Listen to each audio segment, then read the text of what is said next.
राहुल गांधी डांगरियार नेतृत्वत भारत जोड़ो न्याय यात्रा सम्पन्न हो आछे और यात्रा चलि आछे और अहा 19 জানুৱাৰী तारिखे प्राय 1 পৰা 2 বছৰ ভিতৰত মাজুলীৰ পৰা আহি দখকানা সীমাত राहुल गांधी डांगरियाय न्याय यात्रार जरिए प्रवेश करिब। गतिके तेखेतक आमी सर्वप्रथमे आदरणी सम्भाषण ज्ञापन करिছোঁ और तेखेतर সেই যাত্ৰাৰ अफल कामना करिছোঁ और अहा 19 तारिखे 1 পৰা 2 বছৰ ভিতৰত যেহেতু राहुल गांधी डांगरिया प्रवेश करिब ढकानात गतिके ढकानाबासी राइजक आमी सक्रियभाৱে सहायता आगबঢ়াবৰ কাৰণে विनम्र अनुरोध जनाइছোঁ और यार पिছত आमी ढकाना कलेजर सन्मुखर পৰা कोरगाँवলৈকে प्राय 2 किलोमीटर रास्ता राहुल गांधी डांगरियाय पदपथे भ्रमण करिब और এই যাত্ৰাত ঢকানাৰ इच्छुक ব্যক্তিসকলৰ লগত তেখেতে বিভিন্ন ধৰণৰ আলোচনা বিলোচনা কৰিব ৰাইজৰ সুখ দুখৰ খবৰ ল'ব और विभिन्न व्यक्तिये तेखेतक लग करिब बिचारि लग करिब पारिब दल संगठনৰ লগত तेखेते কথা পাতিব। गतिके এই যাত্ৰা যাতে सफल হয় तार কাৰণে ঢকানাবাসী ৰাইজক সক্ৰিয়ভাৱে সকলো ধৰণৰ সহযোগিতা কৰিবৰ কাৰণে আমি বিনম্ৰ অনুৰোধ জনাইছোঁ। আজি আমি सोशल मिडिया जरिए आमी समग्र ढकुवाखानाबासी राइजर लगते অসমবাসী और भारतवर्षर सकलो जनसाधारणले आमी ढकुवाखाना ब्लक कांग्रेस कमिटिर तरफर পৰা नवबर्षर শেহতীয়াভাৱে হলো নৱবৰ্ষৰ শুভেচ্ছা জ্ঞাপন কৰাৰ লগতে মাঘৰ বিহুৰ ভোগালী বিহুৰ উলগ যাচিছোঁ। আজি আমি সোশ্যাল মিডিয়াৰ জৰিয়তে আমি ৰাইজলৈ এটা গুহাৰি আহ্বান কৰিব বিচাৰিছোঁ। সেইটো হৈছে যে যোৱা 14 জানুৱাৰীৰ পৰা আমাৰ মণিপুৰৰ পৰা আৰম্ভ কৰি আমাৰ ভাৰতবৰ্ষৰ বিভিন্ন ৰাজ্যত আমাৰ নেতা আমাৰ যুৱ নেতা যুৱৰাজ ৰাহুল গান্ধী ডাঙৰীয়াই ভাৰত জোড়ো ন্যায় যাত্ৰা আৰম্ভ কৰিছে।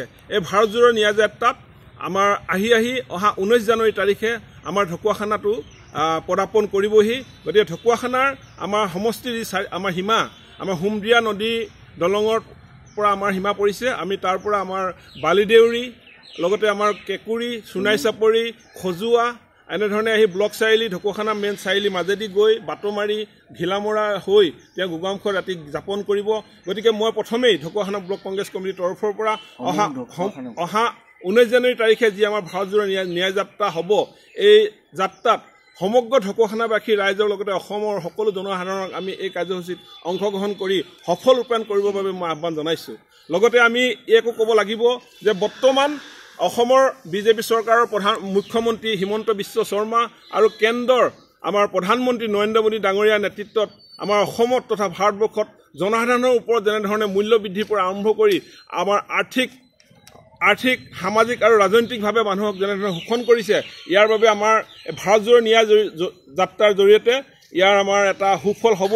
গতিকে জনসাধাৰণক আমি আহ্বান জনাব বিচাৰিছোঁ। গতিকে সমগ্ৰ অসমবাসী ৰাইজক আমি আহ্বান জনাব বিচাৰিছোঁ যে ৰাহুল গান্ধীৰ নেতৃত্বত যি ভাৰত জোড়ো ন্যায় যাত্ৰা হৈছে এই ন্যায় যাত্ৰাৰ জৰিয়তে অসমত তথা ভাৰতবৰ্ষত এটা ন্যায় পাব বুলি আমি ভাবিছোঁ।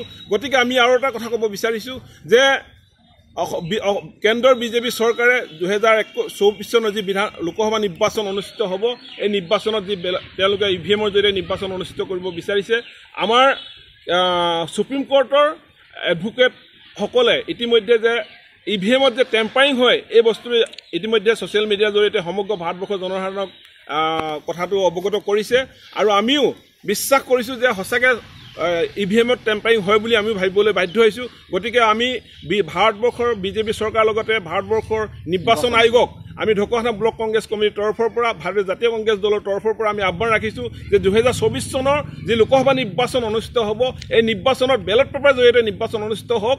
বেলট পেপাৰৰ জৰিয়তে যদি নিৰ্বাচন অনুষ্ঠিত হয় এটা কথা স্পষ্ট যে ভাৰতবৰ্ষত কোনো কাৰণত বিজেপি চৰকাৰ পুনৰ চৰকাৰ গঠন কৰিব নোৱাৰে, বিজেপি দলে পুনৰ চৰকাৰ গঠন কৰিব নোৱাৰে আৰু কেন্দ্ৰত আমাৰ কংগ্ৰেছ দলৰ নেতৃত্বত যি মহাগঠবন্ধন হৈছে আমাৰ ইণ্ডিয়া যি এলায়েন্স হৈছে এই এলায়েন্সে চৰকাৰ গঠন কৰিব। গতিকে আৰু ইণ্ডিয়া এলায়েন্সে যেতিয়া চৰকাৰ গঠন কৰিব তেতিয়া ভাৰতবৰ্ষৰ জনসাধাৰণে এটা সুবিচাৰ পাব, ন্যায় পাব। লগতে ভাৰতৰ বিজেপি চৰকাৰে যি সংবিধানখন আমাৰ ডক্টৰ ভীমৰাও আম্বেদকাৰ ডাঙৰীয়া যিখন সংবিধান আমাৰ ৰচনা কৰি থৈ দি গৈছিল সেই সংবিধানখন তেওঁলোকে ভৰিৰে মোহাৰি সংবিধানখন আজি তছনছ কৰা আমি দেখিবলৈ পাইছোঁ। গতিকে শ্ৰদ্ধেয় ৰাইজ আমি আজি এই আমাৰ ছ'চিয়েল মিডিয়াৰ জৰিয়তে আপোনালোকলৈ আহ্বান ৰাখিছোঁ, আপোনালোকে ওলাই আহক। ভাৰতজোৰা ন্যায় যাত্ৰাৰ জৰিয়তে ওলাই আহি আমি বিজেপি চৰকাৰৰ যি ভ্ৰষ্টাচাৰ, দুৰ্নীতি, মূল্যবৃদ্ধি, সুষম নিষ্পেষণৰ জৰিয়তে আমি ইয়াৰ বাবে প্ৰতিবাদ সাব্যস্ত কৰি আমি ভাৰতবৰ্ষৰ জনসাধাৰণে আমি একগোট হৈ যায় বিজেপি চৰকাৰ উফৰাব লাগিব। তাৰ কাৰণে সকলোকে আহ্বান ৰাখিছোঁ। লগতে অহা 19 জানুৱাৰী তাৰিখে যি আমাৰ ভাৰতজোৰা ন্যায় যাত্ৰা ঢকুৱাখানাত হ'ব, ঢকুৱাখানাৰ পৰা গোগামুখলৈকে হ'ব। গতিকে ইয়াৰ জৰিয়তে মই সকলো জনসাধাৰণক, ঢকুৱাখানাবাসী ৰাইজক, অসমবাসী ৰাইজক মই সহযোগ কৰিবৰ বাবে আহ্বান জনাইছোঁ। ধন্যবাদ।